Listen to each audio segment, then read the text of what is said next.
Nama seensaa yaa jamaa yoo jiraate. Ayyee baga jiraatan. Ameen ameen ameen ameen. Akkam nagumaami? Jira. Ayyee wannan siin jedhe ati Yesuusii Waaqa jettee amantaa? Yeroo baay'ee nan dhaggeeffadhaa Yesuus Waaqa miti maal hin jedhama. Yesuus Waaqa. Hiika Waaqa jedhu maalidha? Hiika dhumti isaa jalqaba osoo kana natti himtanii baay'ee natti tola. Macaafa ati sitti maay'ee dhageeffadhu sirriitti. Waaqa jechuun isa ijaan hin mul'anneedha. Isa ijaan hin mul'anne kan keessa kan keedhaa jiru hundi namaatu keessa ofiitti beeku ijaan arguu kan hin danda'amneedha. Rabbiin subhaanahu wa ta'ala wa huwa yudriku al-absaar wa huwa yudriku la tudriku al-absaar wa huwa yudriku al-absaar jedha.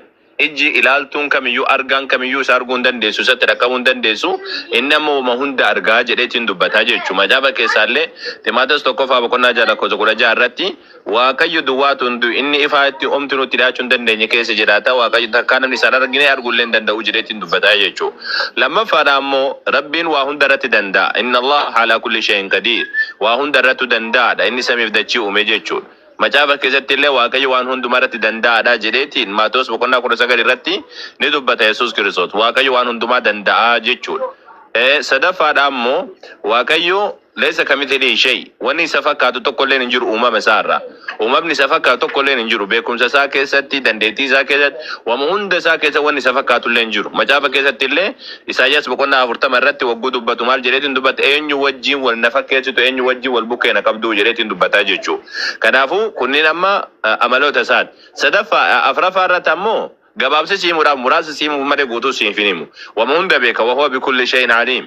Inni wama hundaa'uu beeka. Wama hundaa beeka. Sigaltee wama hundaa'uu beeka wanni si jala dhokatu hin jirtu. Uumamni garuu ammoo tokkolleen ka beeku ka wanna jedhu danda'u hin jiru.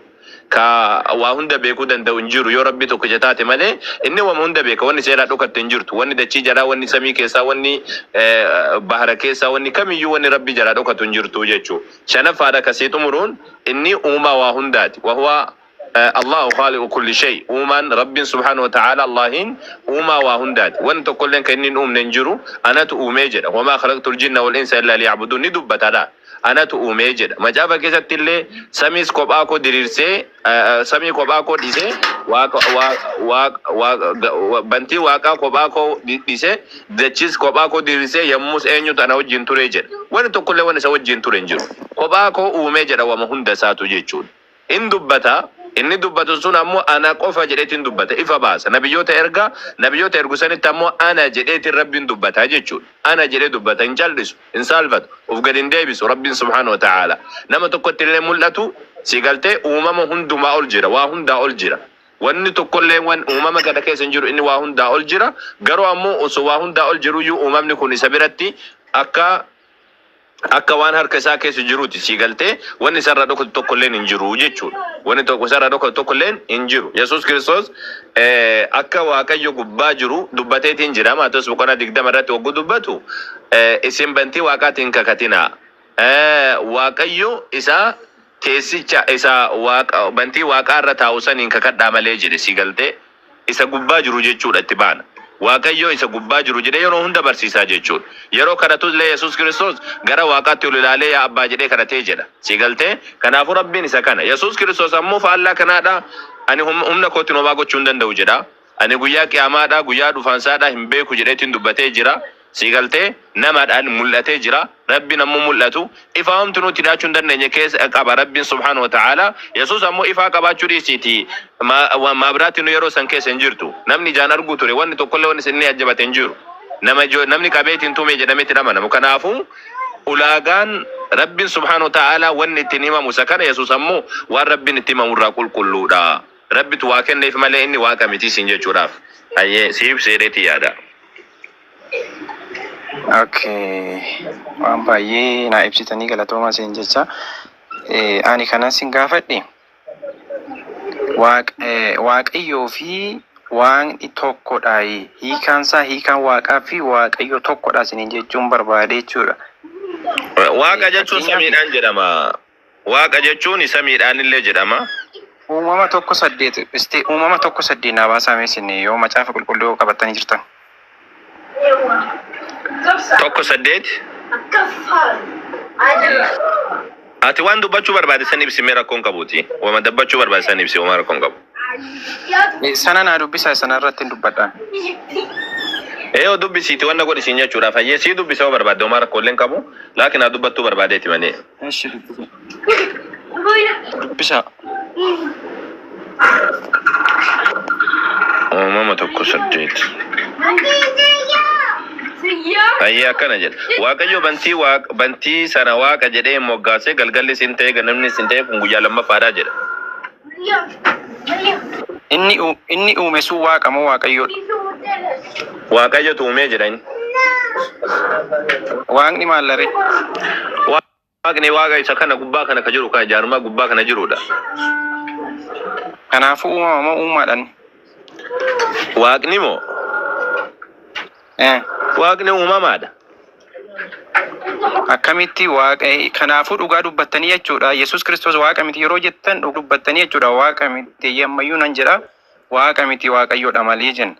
Waaqayyo yoo miti. Kanaafiyyuu waaqni uumamaa. Na dhageeffachuu jirta. Waaqayyo jechuun jechuma waaqa jiru irraa fudhame. Peenteetu dhufeetiin akkana jijjiire xiqqoo si samii irraa walitti gorsine jedhaniiti waaqayyo jedhan malee Oromoo waaqayyo jecha jedhu iyyuu hin beektu duraan. Waaqa jedhanii moggaasan malee. Waaqa ka jedhanii Oromoon ka beektuun isa kana garuu peenteen erguma dhuftee waaqayyo jedhan yoo san itti dabalanii yoo itti dabaluun gaariidha hayyee akkuma tijatti si deemu waaqayyo iyyuu miti Yesuus. An waa waaqayyo si dubbadhe waaqayyo jedhee si dubbadhe duruma gogguu si dubbadhaan. Eeshi bakka qo'inga amma isa kana cufiiti gaaffii biraa sin gaafadha gaaffii biraa sin gaafachuuf fansiini. Hayyee gaafadhu rakkoon qabdu kana eegana gaafatteeti si xumuree jira. Aya. Amantiin Islaamaa jaarraa torbaffaa irraa kaasitti kan inni jalqabamee jedha. Akka seenaan jedhutti. Kujiba adii gurraacha wal makate kun. Lakki jedha isa kujiba adii gurraacha wal makate kun sirriidhaa miti. Googil godhi ilaali. Maal googil godha kaa quraani na bira jira quraani kiyyatti amana. Atu yoon dubbata magana uumama rabbi suuraa 30 irratti fitrat Allah allati fatara an-nas 'alayha namnu man gafa uumamu isarratti uumame jira rabbin Abraham suuraa 67 irratti rabbin subhanahu wa ta'ala Abraham muslima jedheetiin dubbata Abraham kun zamana meeqa Musa dura zamana duraati suuraa 72 irratti Nuhiyyu an muslima jedhee an muslima ka ta'utti muslimtoota irraa ka tawajjamee jira jedha akkamitti ade kun kijiba malee maal seenaa eenyu nuyi masa bakkalaaf kabbata eenyurraa jalqabe oy eenyurraa jalqabe nabi Muhammad irraa jalqabe miti Muhammad tu barsiisuu jalqabe la nabi Muhammad irraa jalqabe nabi tumuraati malee nabi Muhammad ka jalqabaati miti isaan irraa jalqabne ishra gaanaaf kenne ayya yasiif kenna kan tumuraata usa Muhammad raga intini nabi tumuraata usa na kenne ayya yasiif kenna maali kana naga fattata kana dirqama kiyyaami kaas si kenna see teereen kenna malee dirqama kiyyaami kun